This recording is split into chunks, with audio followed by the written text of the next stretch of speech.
Yeah. You can hear me all right? Yes. Okay. So I'll see if I can start the presentation.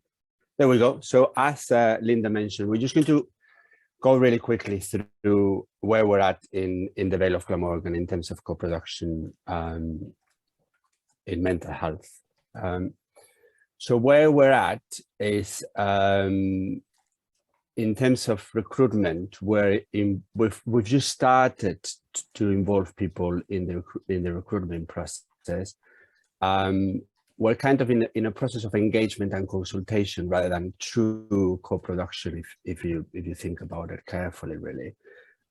So we've had so far, I mean, we're a small authority, but we've had one person sitting in an interview panel recently to recruit a social worker for adult mental health services.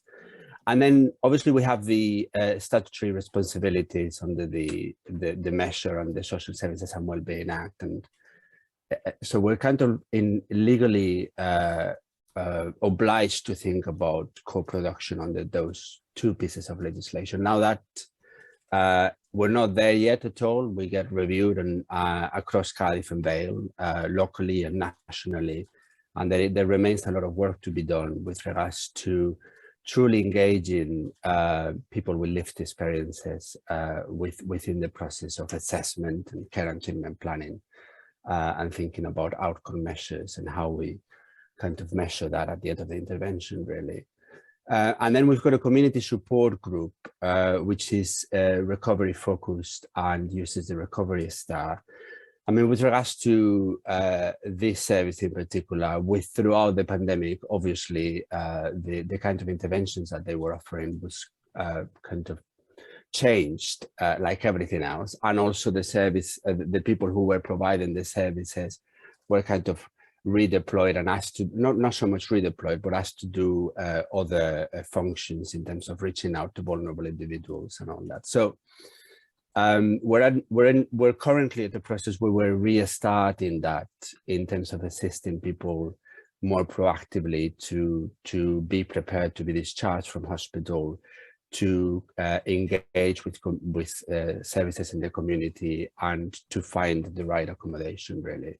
But they've been working quite in terms of involvement. They've been having groups pre-pandemic along the lines of, you know, a football group and meetings to just kind of share their experiences, really. So that they were facilitating that quite a lot, really. So that's where we're at, which is not amazing. It's nothing. It's nothing groundbreaking. We're fitting within the statutory responsibilities, and we're reviewing that, and we're mindful of the difficulties and the challenges, really. Where we want to be, we're currently in the process of developing and introducing a peer support worker role within the community support team that I mentioned earlier. So we're in the process of doing that, and we're discussing with the person who manages that team and thinking about how we can kind of prepare the team to introduce that role. We're developing a strength-based training and practice. So within this year, we're going to roll out training, and then with a view to improving the practice of having a strength-based approach, really, to assessment and care and treatment plan and care and support planning. And the idea that will be across the board, so that wouldn't just be social care staff, but also commissioned services, and providers, so domiciliary care, the opportunity services, etc. So the hope is that training would kind of consolidate and strengthen the implementation of collaborative conversations, what we call what matters conversations. So when we do assessments and then when we work care and support plans, the idea is to try and do them in a first person kind of perspective, and try to ask the person what matters to them, what strengths they've got available to them, and how we can assist them to kind of achieve the outcomes that they've identified.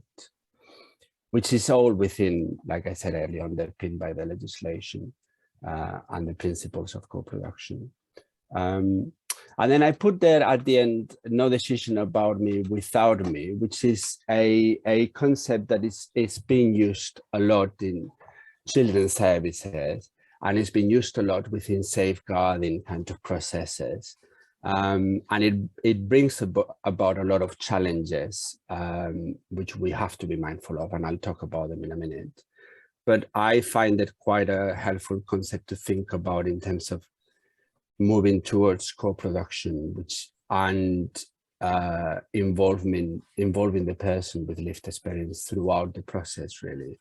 And this is where concepts like open dialogue come to mind, really, which the Cardiff and Vale UHB are piloting and trialing across different teams within the Cardiff and Vale area. Moving on, working on strengthening our partnership with other stakeholders, but that goes without saying. And because we're a locality in the Vale, so the 3 community mental health teams got together and became a bigger team. The idea is that by being a bigger team, you'll be able to cooperate more effectively with other partners. So there is a locality implementation group, which I'm sure some of the members attending today may have inputted into or been part of.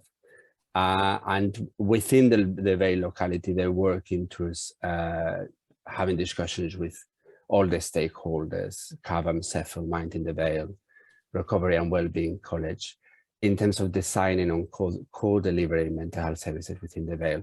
And this is where the concept of locality board meetings comes through. That's part of what how the locality would work as we consolidate.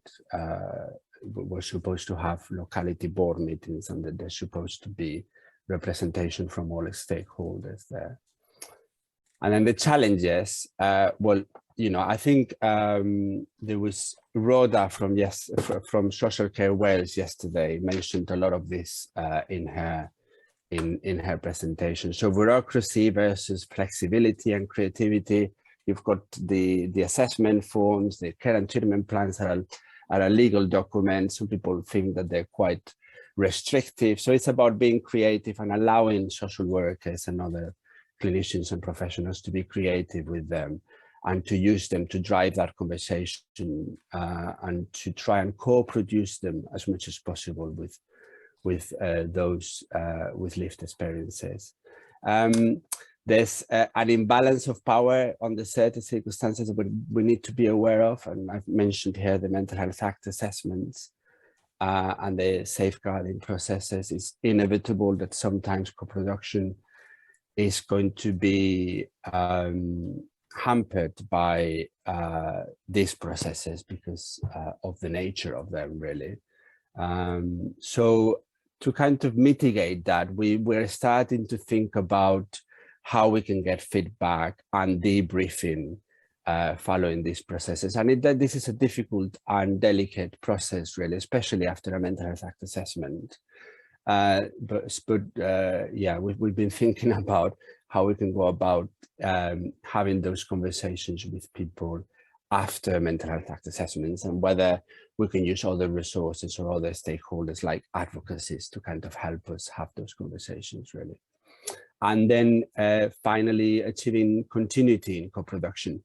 So a bit about that challenge of it not being tokenistic and occasional. So you bring someone into a meeting and you feel like they're being involved, but they may not feel involved, or they may not feel that they're having the input that they desire, really. And then you've done it for one meeting and then off you go, it doesn't happen again. So it's about finding that continuity. And the same with assessments and care and treatment planning. You may bring them on board for a review once a year, but how do you ensure that there is continuity in co-producing the support and the care, really? So that's a challenge at two levels, really. At a one-to-one level, when you're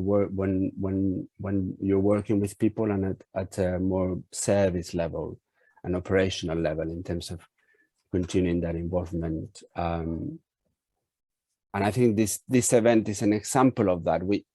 It's very good, but we need to ensure that the continuity is there after it, isn't it? That things come out of it that get worked on.